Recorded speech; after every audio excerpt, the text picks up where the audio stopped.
Untuk menjumlahkan besaran vektor, kita bisa menggunakan dua cara, yaitu metode analisis dua vektor dan metode komponen sumbu X dan Y.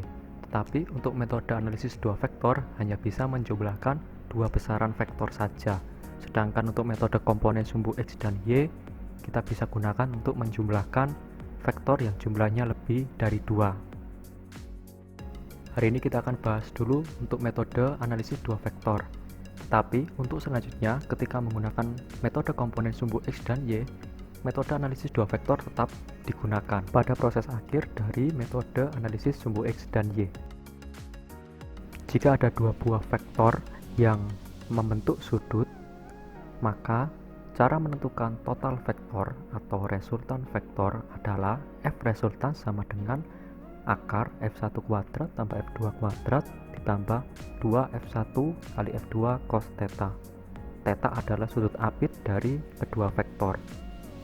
Nah, dari gambar yang muncul pada layar berikut ini,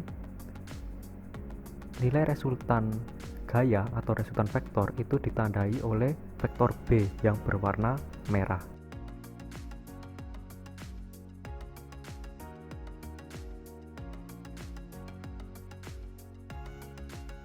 Mari kita selesaikan soal berikut. Misalkan ada dua buah vektor yang bentuk sudut 60 derajat. Kita anggap 50 Newton adalah F1, 80 Newton adalah F2. Sehingga F resultan sama dengan akar F1 kuadrat ditambah F2 kuadrat ditambah 2F1 F2 cos 60. Ingat, rumus resultan vektor ini tidak hanya selalu F, bisa juga diganti dengan besaran vektor lainnya.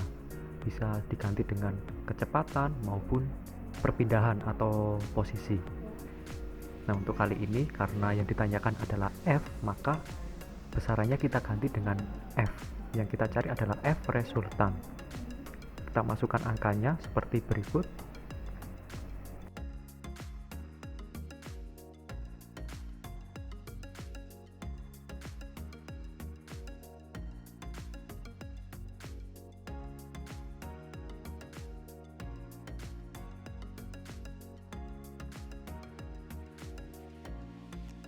Maka F resultan yang kita dapatkan adalah bernilai 10 akar 129 Newton. Kalau mau mencari nilai desimalnya bisa menggunakan kalkulator. Soal selanjutnya masih sama caranya dengan soal yang pertama tadi. Kita pakai F resultan sama dengan akar F1 kuadrat ditambah F2 kuadrat ditambah 2F1 F2 cos theta. Nah, kalau kita amati di sini, sudut apit antara F1 dan F2 adalah 120, sehingga nanti dicari dulu nilai cos dari 120. Cos 120 bernilai minus setengah.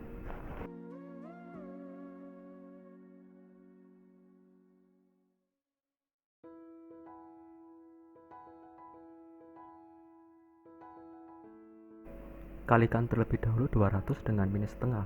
Mengapa? Karena kalau kita lihat rumusnya, dalam rumus di atas adalah 2F1 F2, sehingga F1 kuadrat ditambah F2 kuadrat ditambah hasil perkalian dari 2F1 F2 cos theta.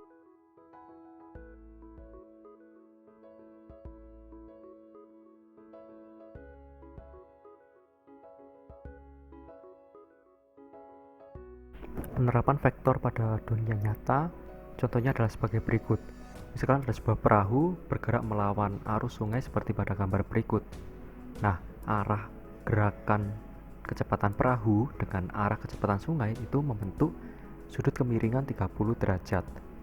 Kecepatan air sungai 4 meter per detik, sedangkan kecepatan perahunya 2 meter per detik. Maka resultan vektor yang terjadi nilainya berapa? Nah, ini bisa kita cari menggunakan rumus atau persamaan resultan dua vektor yang sudah kita pelajari tadi di awal.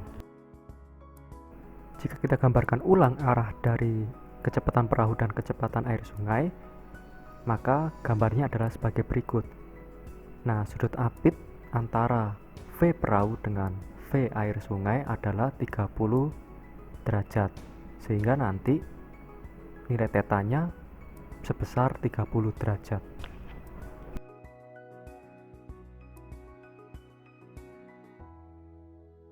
Untuk menghitung nilai V resultan, kita memanfaatkan persamaan V resultan sama dengan akar V1 kuadrat ditambah V2 kuadrat ditambah 2 V1 V2 cos theta.